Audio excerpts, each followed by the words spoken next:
Hello everyone. Today's poem is Tang Wind,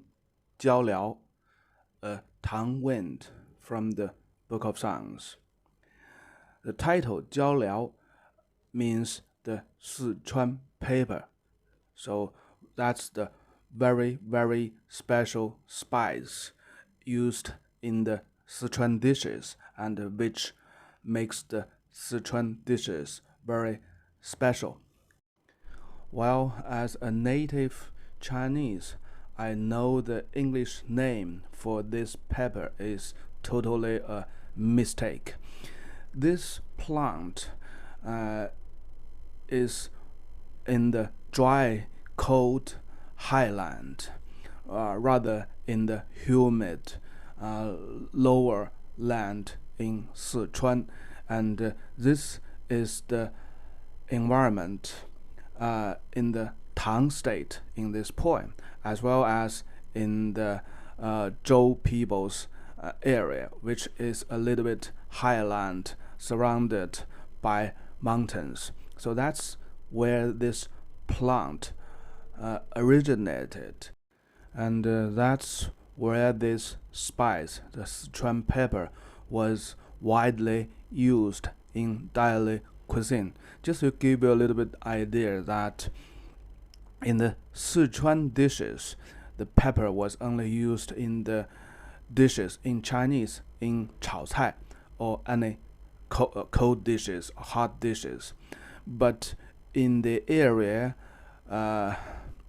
in this map, which was basically the midstream Yellow River area, and that's where I think this plant was originated.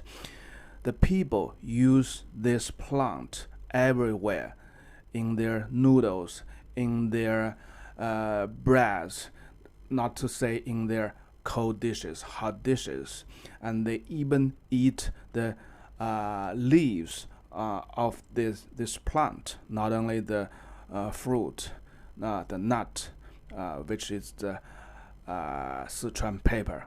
Normally we call it Sichuan pepper. No wonder the Tang Wind wrote about this spice, which apparently is the local flavor, is the local feature of this area. And so you know the English name is totally a big mistake. The Sichuan pepper was used widely not only in the daily cuisine in this area, but it was also a very important material in the king's tomb. So they will put a lot of Sichuan pepper in the coffin. So the Chinese believe this Sichuan pepper could help to avoid some evil things. But apparently, the Sichuan pepper prevent the insects, prevent decaying, rotten of the tomb.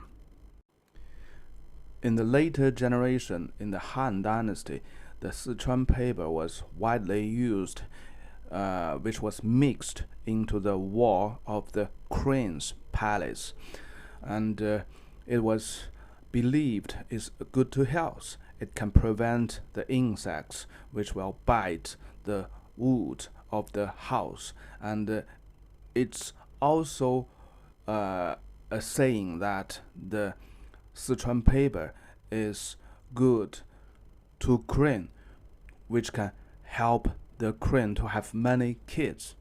To have as many kids is the main hope for every queen, of course. So this believing on Sichuan pepper of its fertility is originate from this point. Well, I have a very big argument toward this saying per this poem. It's totally not about fertility. Let's see. Let's see the first paragraph. 椒聊之实，蕃衍盈升. Let's burn the fruit of this Sichuan paper and smell the flavor, the smoke go up and all around. 彼其之子，硕大无朋. That guy's descendants, that guy's sons, they are so big, they are so giant, and nobody can compete with them. 椒聊之远条之. So let's burn the Sichuan paper and let's look further to our ancestors. So that's my translation. My interpretation is totally different from the normal interpretation. So the normal interpretation explained the first paragraph as the Sichuan paper is so big and it grows so prosperously. The fruits are overwhelming the boxes. And the fruits, all those fruits, they are so big and no other fruits can compete with them. And those nice Sichuan paper and those nice Sichuan paper trees. So that's the traditional explanation to this first paragraph. So the main argument is on several characters. The first is liao. So my interpretation is this is a long word of liao, which means burn the sacrifice, let the smell go up. So this is a very typical ceremony in a Zhou dynasty. So they burn the sacrifice, let the smell go up. So which means they think the heaven and their ancestors on heaven can have this sacrifice by smelling all these nice smells. So that's one of the key ceremony for the Zhou people. Well, the normal interpretation explained this character as no meaning. It's just an interjection word, no meaning. The next argument is the character Sheng. Sheng, I explored the poems in Book of Songs. There's several cases, several poems have this character Sheng. It all refers something go up. No, not a place, not a poem that this word could be explained as a box of cubic box, normally a measure to the volume. Sheng is today is a measure to the cubic, to the volume. 升一升两升三升 one volume, two volumes, three volume. But in that time, it's very likely not the case. This character could only be explained as go up. And the fan is another word, very popular word corresponding to liao. So it's basically the same thing by two characters. Liao means the barbecue, to burn the sacrifice, let the sacrifice, the smell go up. The next character, Ju, is a very, very special character in the Zhou dynasty. So it has a lot of variation meaning already in that time, but the very original meaning means the ancestors or the panel in their ancestors' temple which resemble their ancestors. So just look at the very original writing of this character. Someone explained it's the penis of a man. Yeah, very likely the very original believing is all starting from the penis in a lot of places in around the globe, and gradually it changed to the believing on their ancestors, on their fathers. You should not explain this character 居 as an interjection word. It should mean something, right? 椒聊居, which actually means a lot. Let's burn the Sichuan paper and let our ancestor in the heaven to enjoy this nice sweet smile.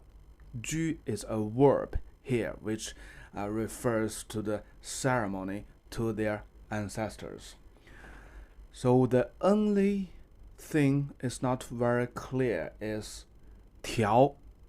So 条, I explore the poems in the Book of Songs. So most of them, except this poem, refers to the branch on the tree, the small branch on the tree. But here, you cannot explain with this meaning, right? So maybe one, I just have a very wild thinking, I should say. 条 is another borrowed long words of 跳, which means look far, far away. So in this ceremony, the ancestors are on the heaven. So that's the believing of the Zhou people. So they burn the Sichuan paper to feed their ancestors in the heaven. At the same time, they look up into the far, far distance and try to see their ancestors in the heaven, on the mountain, right? So 远条居 is very meaningful. I'm looking far, far away to my ancestors on heaven. And the third big reason why I'm explaining this poem as a very different, happy, positive poem, because there are only 2 paragraphs in this poem. So any poems in Book of Songs have 2 paragraphs total is alternative and very likely a little bit sad, negative poem. With all these, the second paragraph is simple and easy. 椒聊之实，繁衍盈居. We are burning the Sichuan paper right now. The smell go up and all around. It's finally spread into the full room. So the term 居 is a long word of 居, which refers to the ancestors' temple, right? So finally, the smell was full of in the room. 彼其之子，硕大且笃. So that guy's son is so great, giant, and big, and he is honest and steady. The character 笃 means steady, confident. So the second pair of sentences is quite reasonable and meaningful. 彼 refers to the passed away ancestors. So they are the target to pray to. They are the target to offer the sacrifice to. So that's why they burn the Sichuan paper right now. And the descendants, the sons, refers to the people who are standing in this temple, in the ancestor temple, and they prepared all the Sichuan paper and all other sacrifices, and they are making their best to offer the Sichuan paper, the sacrifice, to their ancestors. and they are just like their ancestors. They are great, they are big, and they are so confident. So that's the way the Zhou people write about their ancestors and the people still alive, right? The people still alive, either they are the lord of the state or either they are the descendants of the ancestors. They share the same bloodline. They are the main political structure of this state. And they are the people who take care of, who support this state. Okay, the last sentence, 椒聊居远条居. Let's burn the Sichuan paper for our ancestors. Let's look far, far away into the distance to see if we can see our ancestors in the heaven. So that's a very, very touching and a little bit sad poem to memorize their ancestors. A very vivid description of the ceremony, of the sacrifice, the Sichuan pepper, right? Okay, that's for today. Bye bye.